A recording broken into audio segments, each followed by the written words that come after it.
Muy buenas noches, hermanos y hermanas. Continuamos con nuestro curso de formación de evangelizadores, de predicadores, y hoy tenemos un tema sumamente especial. Hoy vamos a aprender cómo profundizar en el mensaje. Vean en esta imagen a esta científica o doctora, como quieren llamarlo, que está ahí con el microscopio escudriñando ¿qué? ¿Ven? Las escrituras. No sé si lo notaron ahí. Escudriñando las escrituras, pero con microscopios. Porque estuvimos aprendiendo cómo encontrar el mensaje, ¿verdad? En la palabra de Dios. Entonces vimos diferentes campos de cómo encontrar el mensaje. Podríamos decir que lo que vimos es cómo encontrarlo con el telescopio. Con el telescopio es donde usted descubre, ¿verdad?, las maravillas del universo. Entonces ya usamos el telescopio con esas técnicas. Hoy vamos a usar el microscopio. Hoy nos ponemos los guantes y vamos a desmenuzar a través de unas técnicas muy interesantes, de 5 técnicas. Vamos a aprender cómo ir más allá en la palabra. Para ver la letra chiquita, vamos a usar lupa. Primer técnica. La técnica se llama la semántica. Esta técnica consiste en centrarnos en el significado real de cada palabra, buscando sus raíces y etimología. La etimología precisamente es el estudio del origen de las palabras, el conocer de dónde provienen. Cuando un predicador llega a conocer a plenitud lo que significa cada palabra, encuentra tesoros maravillosos. Cuando usted encuentra de una sola palabra que está en la Biblia, podemos, viendo el origen o el significado, encontramos mensajes muy interesantes. Para lograrlo es conveniente ayudarnos con diccionarios. ¿Hay diccionarios? ¿Sí? Sí. Saquemos diccionarios, aquellos que tal vez lo tienen, o si no, en la aplicación, ¿verdad? En el celular también está súper fácil, también hoy en día. De francés. Diccionarios, etimologías. De hecho, en internet uno encuentra diccionarios etimológicos también. Ahora en internet uno puede ver el origen, ¿verdad?, o el significado de las palabras, o la historia inclusive del lenguaje. Entonces, si tienen ahí su diccionario a mano, lo que sea, vamos a ver un ejemplo.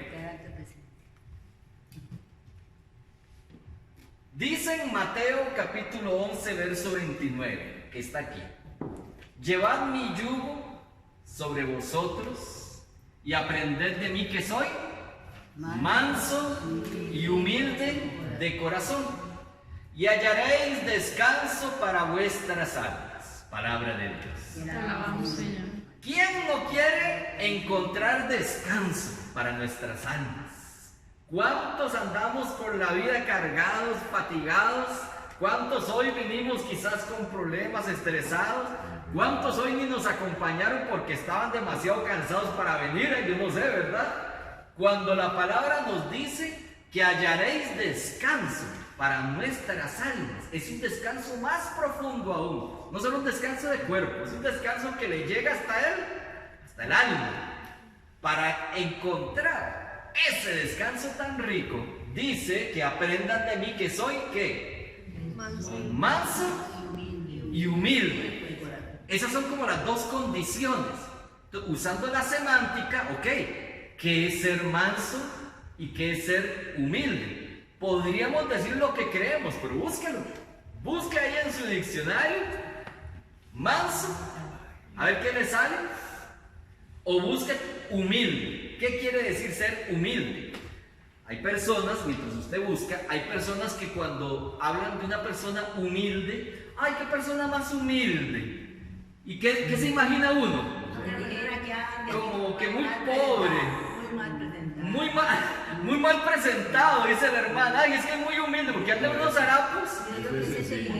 Mire, ella dice que es inteligencia.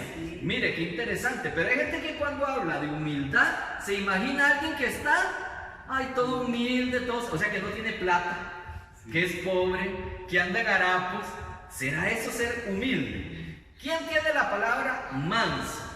Cuéntenme por allá. Dice apacible, sosegado, suave. Apacible, sosegado, suave. Como decíamos los ticos, suave, suave.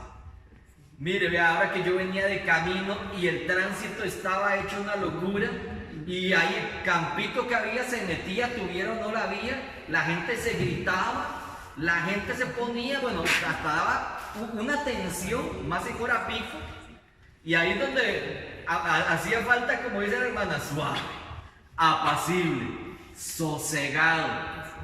Mire, ser sosegado, vea. Mire, el mismo Jesús, estando en la cruz, no reclamó. Cuando a él lo castigaron, cuando le dieron esos latigazos, él más bien es de los que puso la otra mejilla, ¿verdad? Vea que a él, siendo inocente, él soporta todo, ¿verdad? Y dice entonces, aprended de mí que soy manso y humilde. Manso, vea qué bonito lo que nos dice el diccionario, estar sosegado. Cuando estamos muy tensos, cuando estamos preocupados, cuando estamos desesperados, como dice más de uno, sosiéguese, ¿verdad? Sosiéguese. ¿Y qué dice humilde? Si alguien ya lo tiene por ahí. ¿Qué es la humildad? ¿O qué dice el diccionario? ¿Qué nos dice, usando la semántica, el significado de humilde? Por ahí. Yo tengo humildad, dice, virtud cristiana que consiste en el conocimiento de nuestra bajeza de nacimiento o de otra cualquier especie, sumisión, rendimiento. Sumisión, rendimiento, ¿verdad? Vea qué bonito, ser consciente de nuestra bajeza, ¿verdad? Humildemente saber que no lo sabemos todo. Podríamos decir que es todo lo contrario al orgullo. Aceptar que no lo sabemos todo. Mire, hay personas que cuando escucharon de este curso dicen, no, si ya yo lo recibí, yo ya lo conozco, yo no ocupo eso, yo ya me lo sé. Falta de humildad. Qué tremendo cuando creemos que todos lo sabemos. Vea, Jesús dice, aprendan de mí que soy manso y humilde. Yo también busqué en mi diccionario y en la palabra manso aplicado al reino animal decía que cuando un animalito es manso, es un animal que ¿qué? Tranquilo, que no ataca, que se deja ¿qué? Acariciar, poner la mano, ¿verdad? Mire, que se lo pueden robar, dice fácilmente. Mire, qué bonito entonces de ser una persona, ser manso. Alguien que por más que le quieren hacer daño, es alguien que se deja poner la mano. El mismo Jesús quiere poner la mano sobre cada uno de nosotros, pero más de uno no tiene esa mansedumbre, no se deja poner la mano. ¿Por qué? Porque somos más de uno que ariscos. Habría que buscar arisco en algún diccionario, pero que somos ¿qué? Por orgullosos, ¿verdad? Y humilde, en mi diccionario hay algo interesante. El origen, si nos vamos a un diccionario, pero no como el que están ustedes buscando, sino en uno etimológico, que es el origen de la palabra, o en internet, dice que humilde viene de la palabra humus. ¿Se acuerdan qué es el humus? En estudios sociales hace mucho. El humus es la capa fértil de la tierra. Recuerden que la tierra tiene diferentes capas, ¿verdad? El humus es una capa que es donde es la capa fértil. Por eso cuando usted va a sembrar cualquier planta o vegetal, hay que hacer un hueco, hay que llegar a la parte más fértil. Si usted pone la semilla ahí donde caiga, es más difícil que germine. Entonces hay que escarbar para llegar a una parte más fértil. El humus es la parte fértil o la capa fértil de la tierra donde las semillas es más fácil que dé fruto. Entonces es interesante decir ser humilde. quiere decir que seamos nosotros, podríamos decir, que seamos un terreno fértil, donde todas estas semillas, todo esto que se está enseñando, que sea más fácil, de fruto. Cuando somos orgullosos, cuando somos como una piedra, cuando nuestro corazón no permite que nadie me diga nada, entonces qué difícil es que la semilla del buen sembrador dé fruto y fruto en abundancia. Por eso Jesús dice: aprended de mí que soy manso, ya habla, mansito, mansito y humilde, ¿verdad? Ser fértil para dar mucho fruto y fruto en abundancia. Amén. Todavía que estamos usando una técnica que es la semántica. Vemos el origen de las palabras, buscamos en el diccionario, un poquito en internet y le sacamos mucho más el jugo. ¿Qué les parece? ¿Está fácil? Bastante fácil para profundizar. Sigamos. Vamos a ir un poquito rápido porque vamos a recuperar, ¿verdad? Desde clases pasadas vamos a recuperar un poco y a ver si vemos las 5 técnicas.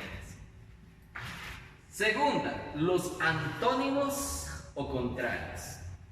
Esta técnica consiste en producir contraste, contraponiendo lo que el texto dice precisamente para subrayar su mensaje. Como quien dice, si el texto me dice una cosa, ¿qué pasaría si le diéramos vuelta? ¿Qué pasaría si viéramos lo contrario a lo que me dice el texto? De ahí sale un mensaje interesante. Dicha técnica se puede aplicar casi a cualquier texto, oponiendo lo contrario sin dar lugar a términos medios. Se me viene a la mente de una vez lo que dice Apocalipsis: o sois o fríos o calientes, pero tibios los vomitaré de mi boca. Quiere decir que los tibios, ¿qué es ser tibio? De alguien tibio es que ni fu ni fa. Miren, simplemente un tibio es aquel que ni está, ni está ni no está. O sea, es alguien que simplemente ni se calienta ni se enfría. Simplemente no se puede contar con él. No se sabe si está, si se compromete. Entonces vea que yo escuché por ahí algo un poquito feo que decía que en Apocalipsis dice o fríos totalmente, que bueno, si no saben nada de Dios, bueno, están esperando que alguien lo evangelice. O caliente, ¿verdad? Estamos aquí en ese fuego del Espíritu, bien calientitos, aunque a veces la llama se nos apaga. Aquí venimos ¿a qué? A renovar ese fuego. Pero tibio es alguien que estuvo en el fuego y que después se va enfriando y enfriando, y como que a veces viene, a veces no, a veces sí quiero las cosas de Dios, pero si estoy en prosperidad ya no lo ocupo. O sea, quiero un Dios pulpero, solo cuando ocupo que me calienten, ¿verdad? Los tibios, vea que le revuelven la pancita a Dios porque dice que los vomita. Ay, qué tremendo, ¿verdad? Qué feo. Entonces vea que estamos usando una técnica de los contrarios, o frío o caliente. Pero hay un ejemplo que me gusta más, que es mucho más claro. Veámoslo aquí. Mire usted, de la película Los 10 Mandamientos. Ahí está el pueblo de Israel. Dice la palabra que el pueblo entonces, huyendo de Egipto y de lo que le estaban haciendo a ellos. ¿Qué les estaba causando? Esclavitud, ¿verdad? Dolor, tristeza. Entonces, huyendo de todo eso, atraviesan entonces la columna de ese mar, del Mar Rojo, y lo atraviesan. Y atrás de ellos, ¿quiénes venían? Los egipcios. Dice la palabra que en cuanto el pueblo de Israel atraviesa el mar, ¿verdad? Que se abrió el mar y lo atraviesan, cuando vienen los egipcios, ¿qué pasó? Se cerraron los muros de agua y todos, y hasta los carros del faraón, se hundieron en las aguas. Aquí es donde podríamos usar la técnica de los contrarios. ¿En qué sentido? Unos salieron vivos y otros ahogados. Unos terminaron dando gloria a Dios, que Dios los rescató, y otros terminan ahogados porque ellos buscaban la libertad y aquellos buscaban la esclavitud, hacer esclavos a aquellos, ¿verdad? Que tenían en su poder. Pero la pregunta es, ¿los egipcios entraron por otro camino diferente a los israelitas? ¿Entraron por el mismo camino? ¿Seguros? Claro que fue por el mismo camino. No es que ellos mira, se fueron por donde no era y por eso no. Se fueron por el mismo camino. Solo que a estos se les vino la tempestad encima. Se les cerró el camino. Si usted le tiene que dar un mensaje, un consejo a, por ejemplo, matrimonios, y dice, vea, todos los matrimonios tienen que pasar por el mismo camino. No es un camino pavimentado, es un camino que usted verá olas de un lado, olas del otro. Es un camino tenebroso, porque yo me imagino que caminar y ver esas murallas de agua, qué miedo, ¿verdad? Y dice, Diosito, sostenga esto, ¿verdad? ¿Cuántos atraviesan la tempestad? Todos los matrimonios pasan por el mismo camino. Algunos terminan ahogándose y diluyéndose. Otros salen libres. ¿Cuál es la diferencia entre este grupo y este grupo? La obediencia, perseverancia. Llevaban un guía que seguía a alguien más grande. Ellos estaban siendo guiados por Moisés, el cual estaba recibiendo las órdenes del mismo Dios. Ahí es donde está la humildad, dice el hermano. Ahí está la diferencia de los matrimonios que salen secos de las tempestades y los que se ahogan. La diferencia es cuánto se dejan guiar por Dios en su matrimonio, en su noviazgo, cuántos grupos se hunden porque no están siendo guiados por aquel que los saca secos de toda tempestad. Amén. Entonces vea que ahí estamos usando una técnica donde estamos haciendo una contraposición, ¿verdad?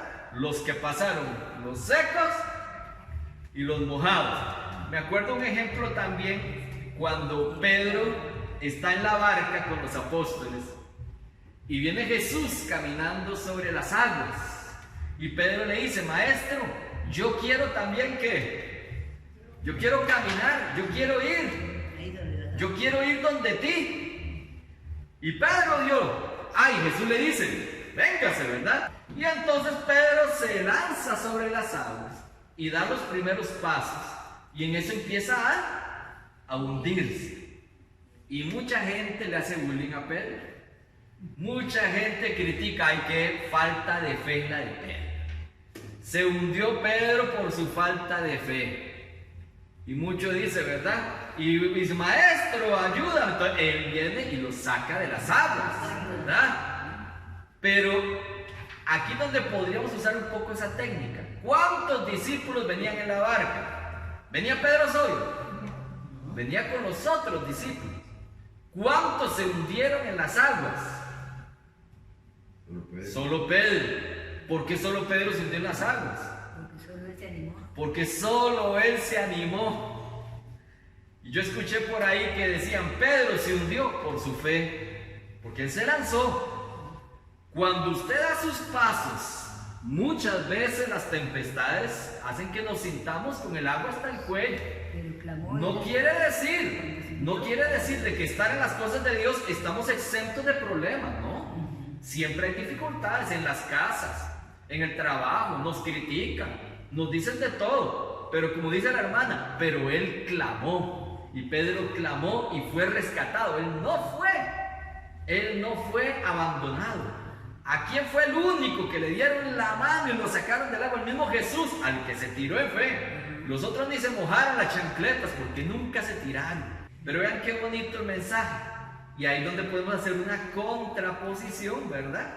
En lo que es los antónimos o los contrarios. Vamos a avanzar un poquito.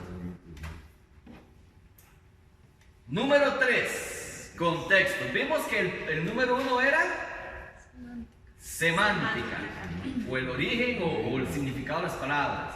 El 2, Antónimos o contrarios. En antónimos o contrarios es muy importante poder hacer preguntas. Decirle a la gente, mire, el pueblo de Israel salió libre porque iba siguiendo a Moisés y a Dios que lo estaba dirigiendo. Los egipcios se ahogaron. Pregunta, ¿en cuál grupo está usted en este momento? Ese tipo de preguntas hace que la gente no se quede en el contexto histórico, sino que me ubique. Si yo digo, Pedro se lanzó, los otros se quedaron en la barca, pregunta, Jesús te ha llamado, ¿usted sería capaz de lanzarse de la barca porque Jesús se lo dice? ¿O se queda en la seguridad de la barca, la seguridad de su casa, y por eso usted no va a nada de las cosas de Dios? ¿En qué grupo está usted? Ese tipo de preguntas hace que la gente que reflexione y se pregunte en dónde estoy. Esta técnica, los contextos, consiste en no cerrarse en el significado de un solo texto o del versículo, sino abrir el lente para obtener una visión panorámica y allí situar los hechos en el tiempo y en el espacio.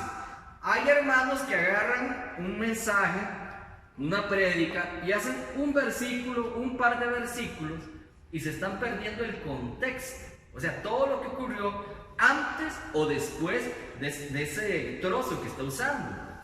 La palabra nos ayuda al respecto cuando encontramos frases como al día siguiente o 3 días después.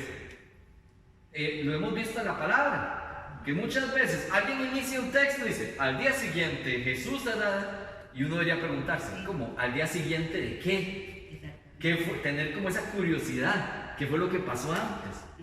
3 días después, hay que devolverse. Y cuando uno se devuelve o cuando uno se hace curioso, encuentra mensajes preciosos, como este que vamos a ver, por ejemplo.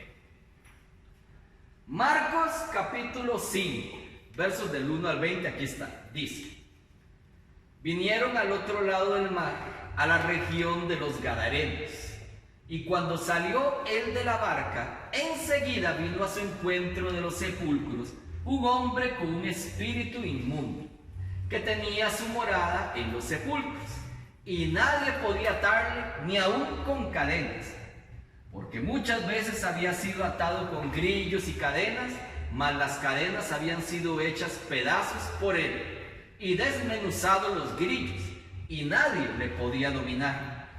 Y siempre, de día y de noche, andaba dando voces en los montes y en los sepulcros, e hiriéndose con piedras. Palabra de Dios.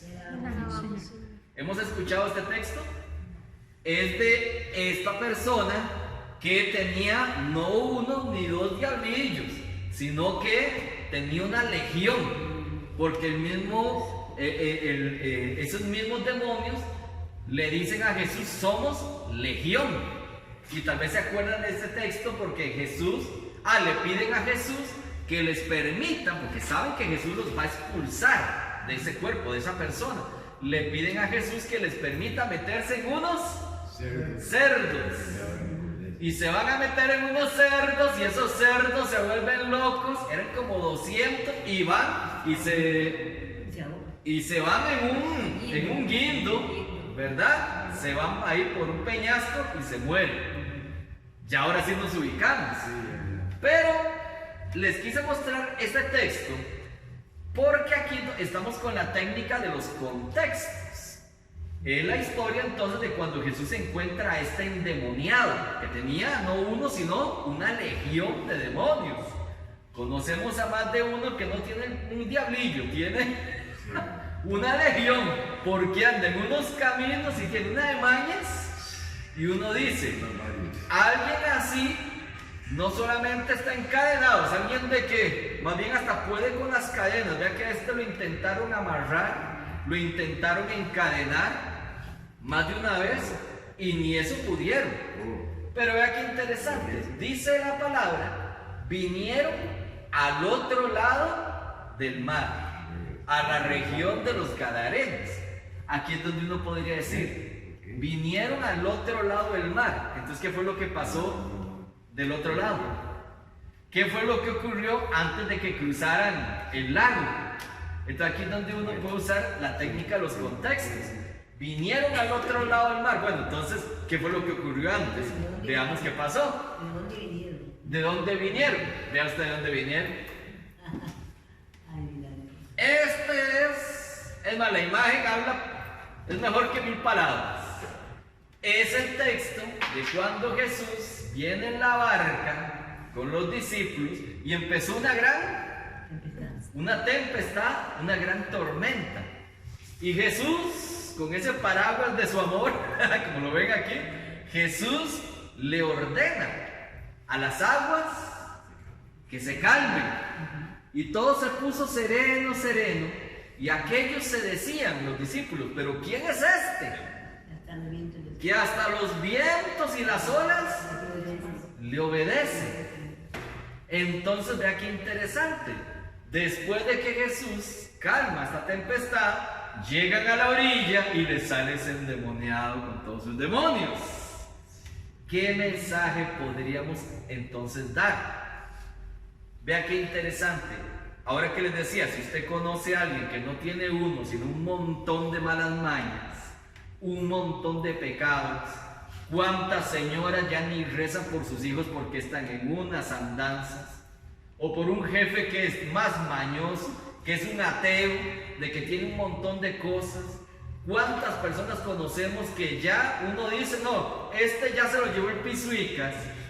Y aquí vemos a un Jesús que va en la barca y el mismo que tiene el poder de calmar las aguas y las olas, es el mismo que tiene el poder para arrancarle la tempestad que tiene en el corazón hasta el más pecador, hasta el más endemoniado.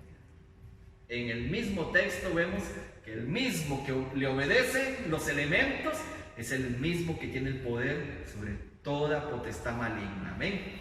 Amén. Entonces, ¿por qué dudamos de Él si Él es el Todopoderoso? Un texto fuera de contexto solo nos sirve de pretexto.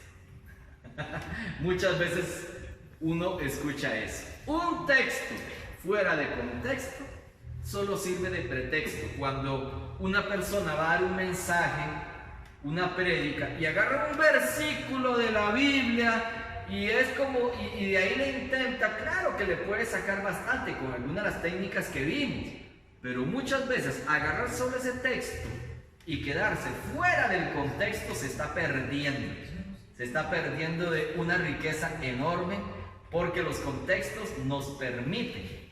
Cuando dice, y al día siguiente Jesús hizo tal cosa, de hecho hay un mensaje muy lindo que se llama la cronología, o más bien cuál es el itinerario de Jesús.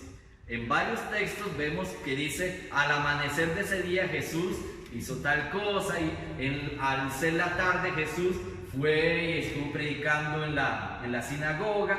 De hecho, en ese texto, en la mañana, él estaba sanando a la suegra de Pedro. Dice después que más adelante estaba predicando en la sinagoga. Y dice la palabra, al caer la noche, se alejó de todos. ¿Para qué? ¿Qué hacía él cuando se alejaba de todos? Orar. En ese itinerario nos enseñan los servidores que están trabajando, que andan predicando en las sinagogas, que están predicando en los templos, a los servidores que están sirviendo como Jesús a las personas necesitadas, como la suegra de Pedro, pero al final del día Jesús no dejaba de orar. Eso lo sabemos porque nos da esa cronología la misma palabra. Entonces, sin dar mucho ejemplo, esta técnica, los contextos, es muy bonito. Tener esa curiosidad de saber, bueno, al día siguiente, ¿pero qué? Y devolverse para entender un poco. Vamos a la que sigue. La visualización. ¿Sí estamos claros hasta ahora? ¿Sí? Sí. Está muy bonita. Dice, hay que imaginarse el pasaje que se está estudiando. Ver cada detalle y reacción de los personajes. Percibir los colores y hasta captar los olores. Hay gente que tiene una imaginación que cuando está viendo el texto se imagina ahí en su mente todo. y ve los colores, puede percibir hasta oler el vino que se repartió en la Santa Cena, en la multiplicación de panes, hasta sentir ese pan y ver la gente alegre, imaginarse la escena en ese momento. La técnica consiste en hacer un dibujo sencillo del detalle más significativo del texto. No se trata de un dibujo profesional o perfecto, ¿verdad? Sino resaltar un detalle significativo para descubrir aspectos escondidos en las letras, pero que salen a relucir en el dibujo. Es hacer un dibujo, pero no se preocupe, es que yo no sé dibujar, no, es que eso es lo de menos. Es para que quede más claro el mensaje. Más bien, entre más sencillo el dibujo, es mejor para que se pueda entender.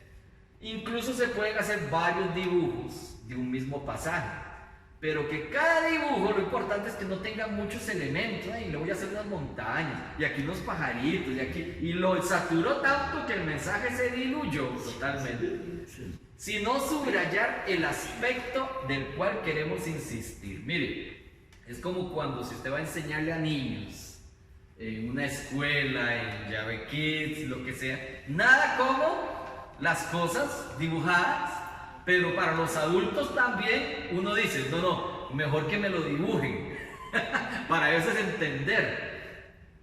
Nosotros somos muy visuales y un dibujo en un mensaje sirve bastante para dejar más claro lo que queremos o el mensaje que queremos extraer. Por ejemplo, vean este dibujo sencillo.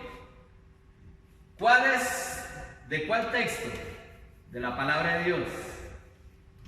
La parábola del sembrador. De la parábola del sembrador, efectivamente. Entonces, sí, en esta técnica lo que hacemos es enumerar los elementos. Entonces vemos, bueno, número 1, el sol, porque dice que cada mañana el sembrador, entonces no es, si fuera cada noche hubiéramos hecho una luna, pero como es cada mañana, le hacemos el sol. Segundo elemento, el sembrador. Este está muy bien hecho, a mí no me quedaría tan bonito, pero bueno. El segundo, entonces, el sembrador.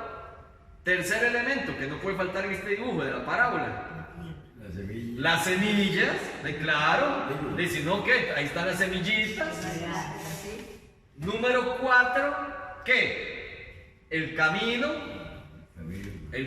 ¿verdad? O los surcos. Pero no puede faltar en la parábola del sembrador, ¿qué?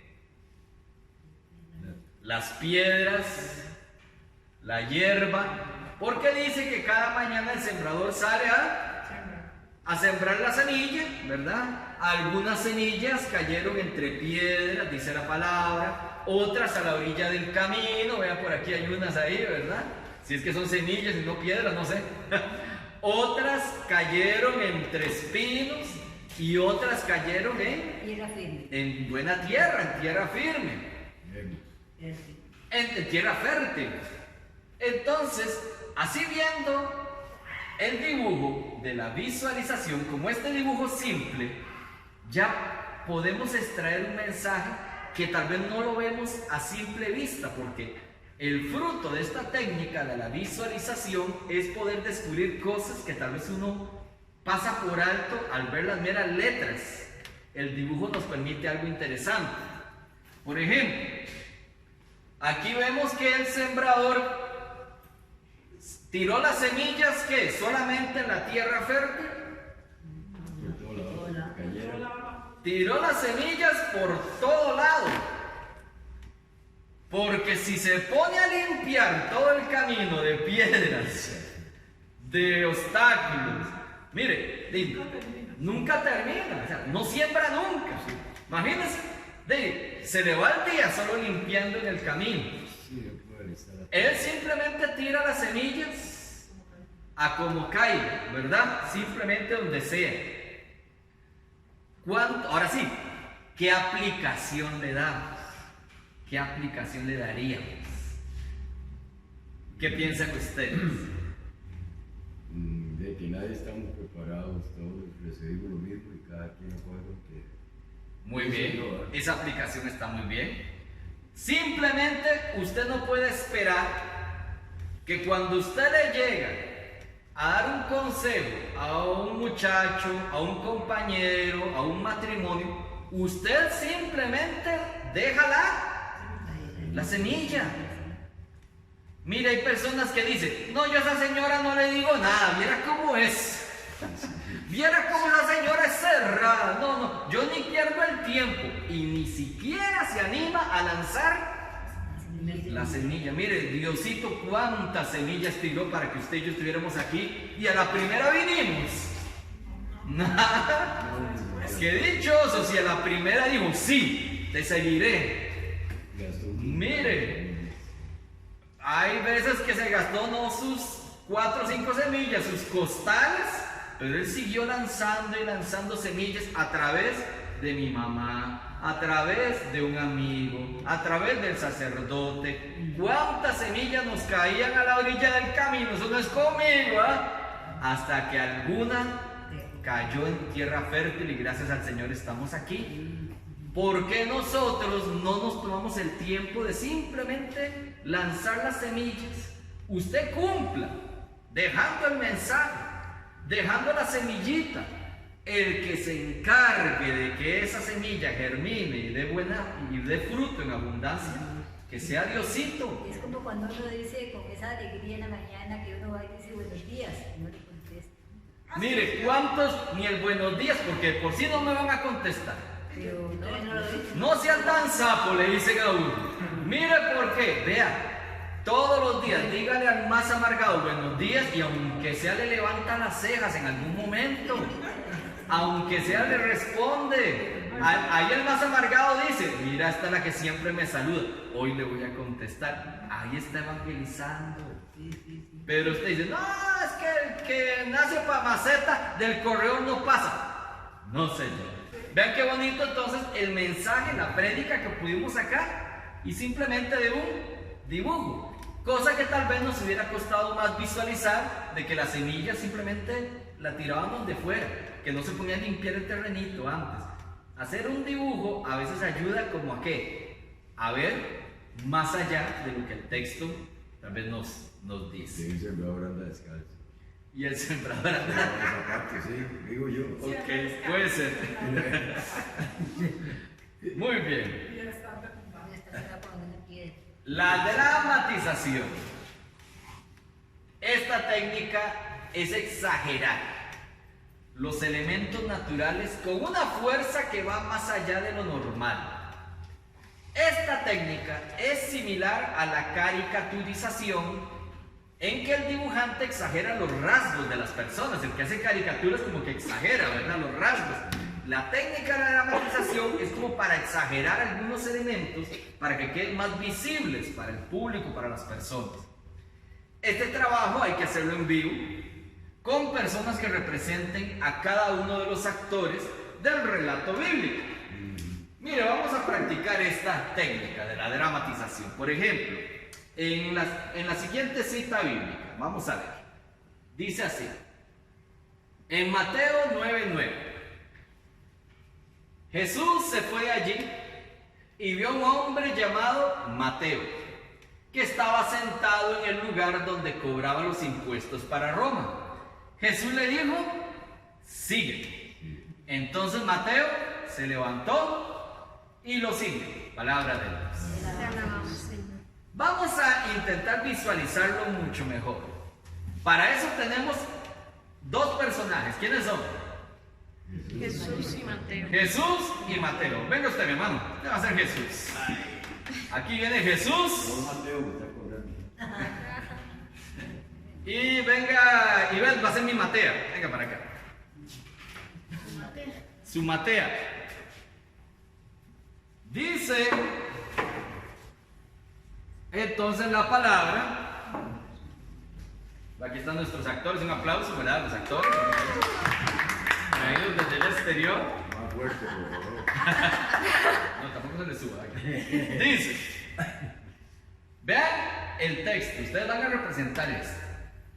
Jesús, que va a ser usted, se fue de allí y vio un hombre llamado Mateo, que estaba sentado, puede sentarse, En el lugar donde cobraban los impuestos para Roma. Entonces está ahí cobrando impuestos, ¿verdad? Yo tengo aquí unos denarios. Ahí está. Todos tienen que pagar. Ahí está. Y dice que Jesús pasó y le dijo, sígueme. Entonces Mateo se levantó y lo siguió. Cuando yo les diga, listos, cámara, acción, entonces ustedes no sé de dónde viene de predicar, no sé dónde viene Jesús. Mateo está en lo suyo. Vamos a ver esta escena, ¿ok? Entonces, cuando yo diga, listos, cámara, acción. Acción.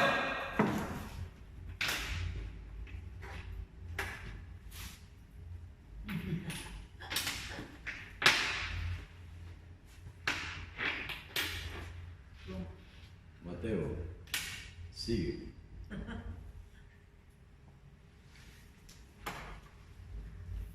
Corte, corte, corte. ¿Estuvo bien? ¿Sí estuvo bien? Vamos a revisar el diálogo. Dice que Jesús se fue allí y vio a un hombre llamado Mateo. ¿Lo vio? ¿Sí lo vio? Perfecto. 2 veces. Que estaba sentado en el lugar donde cobraban los impuestos para Roma. ¿Estaba ahí? Sentado cobrando los impuestos, de acuerdo.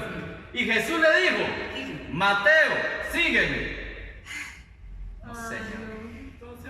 Solo le dijo, sígueme. Mire, el diálogo era muy fácil. Ah, sígueme. Entonces, vamos a repetir la escena. Sí, yo no sabía el nombre. Se supone que... Entonces, Mateo, ¿qué hizo? Se levantó. Yo vi a este Mateo que se le quedó viendo los denarios. Le hizo números. Lo pensó y se levantó. Eso hizo, eso dice. Mateo vio los denarios y lo pensó y se levantó. Dice, se levantó y lo siguió. Como que ahí hubo un momento, me parece a mí de indecisión, ¿no? No dudo de dejar la plata. Vamos a repetir, de dejar la plata. Vamos de nuevo, retroceder la cinta. Yo les quito aquí los focos de... ¿Listos? Cámara. Acción. Toma 2.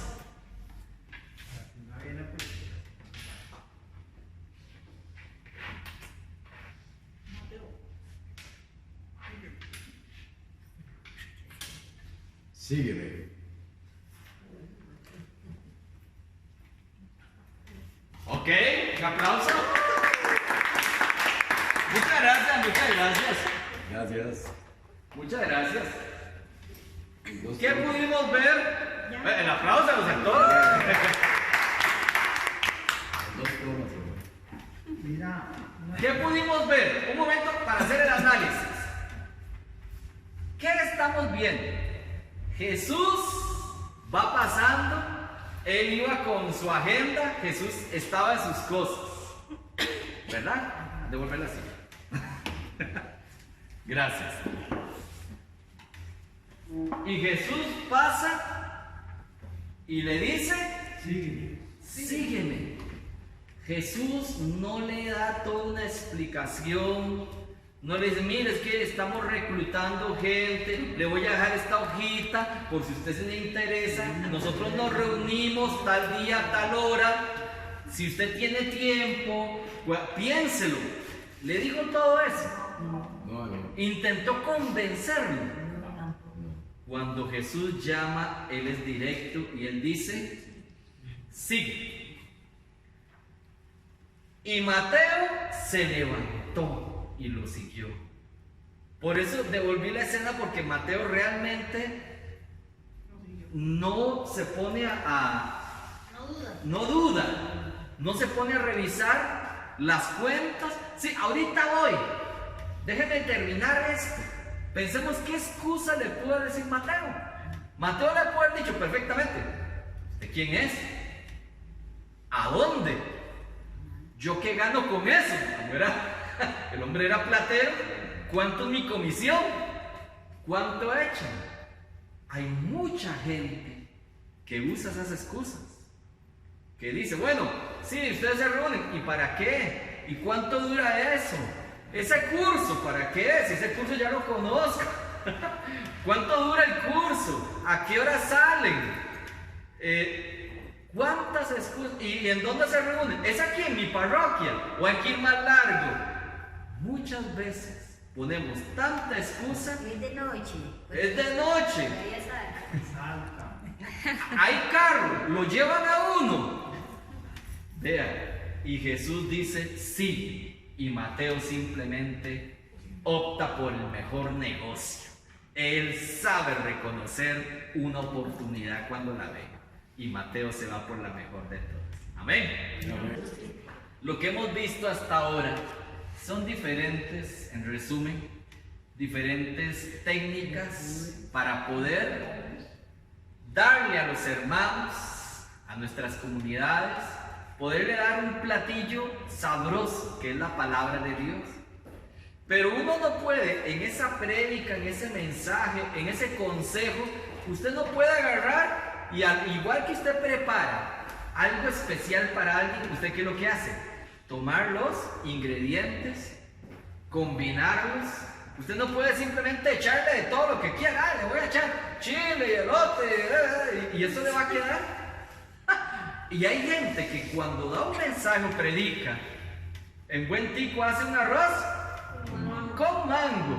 Nunca lo he probado, pero debe ser un enredo entonces.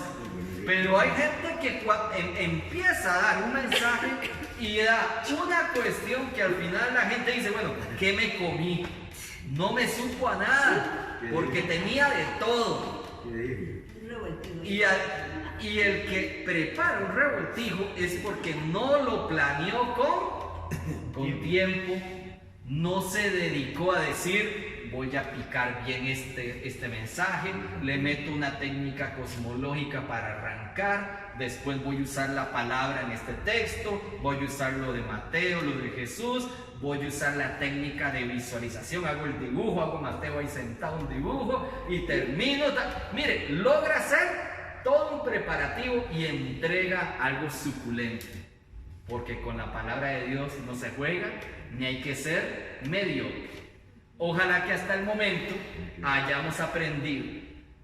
Y lo más importante es que lo que continúa es de que no todos los tipos de platillos son para todos los tipos de comensales. Vamos a aprender que hay que clasificar el mensaje. Hay mensajes especiales para ciertos tipos de personas.